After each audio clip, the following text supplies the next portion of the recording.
first of all, congratulations on season 7, probably the most brutal, terror-filled episode yet. I don't know, according to a lot of people. That's what they're saying. You know, they say that every year. And we say, this will be worse. And they're like, yeah, right. And then it is. And then it is. Yeah. It is. What was your reaction to knowing that Glenn and Abraham were gone?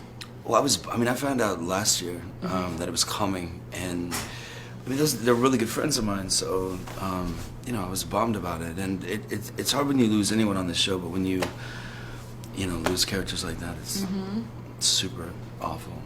And reactions from fans overnight has been pretty intense. People are traumatized, really traumatized. Have you read the social media reactions? A little bit, not a lot. I read something and it was like, Daryl, how could you? Yes. And I was like, oh, thanks, Jeffrey. Thanks a whole lot for that shout out last night on Talking Dead. But yeah, we talked about that on the car, and he was like, I'm just going to blame you. And then he did it, and I was like, man. But mostly it's just, hate towards you. It's mostly And, I mean, that's only tweets I'm sending. Right? Thank you very much. And then how does it feel to wake up being you this morning and having all of that hate overnight?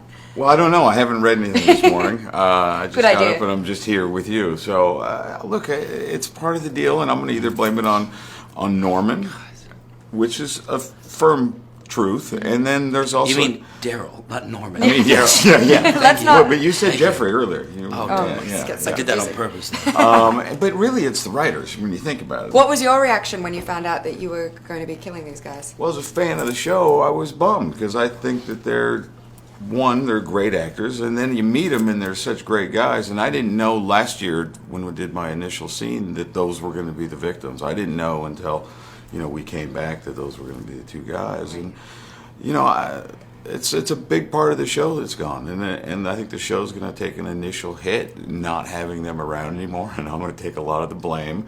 That being said, I think it's going to propel a new storyline, and hopefully it'll be great.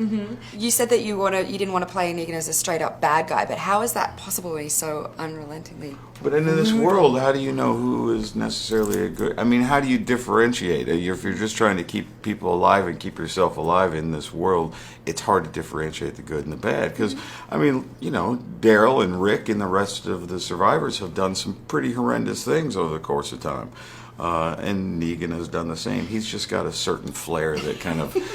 I like your defense. Okay. Thank you. The certain flair. It's the one thing I got. It's the only thing I have to go. Were you ever worried it was going to be Daryl? Yeah, we're always worried. Right? Is it every day? Yeah. I mean, to think about you do it with a smile on your face, but when I bazookaed all your men on the motorcycles, I was kind of digging That's right. it. I have You to were admit. smiling too. You thought it was awesome. So sick. Yeah. And I was you took out like 10 of my guys in one swoop and thought it was awesome. I'm way more efficient than you. Way more efficient. Yeah. I only took out like 2. So who's the real bad guy here? Well, this is what I'm trying to say. Right. Yeah, no, I see. I get it. All I along. remember when Rick ripped the throat out of a dude with his teeth. Yeah. No one bats an eye. Negan hits a couple people with a little baseball bat, and all of a sudden he's the worst person in the world. Come on.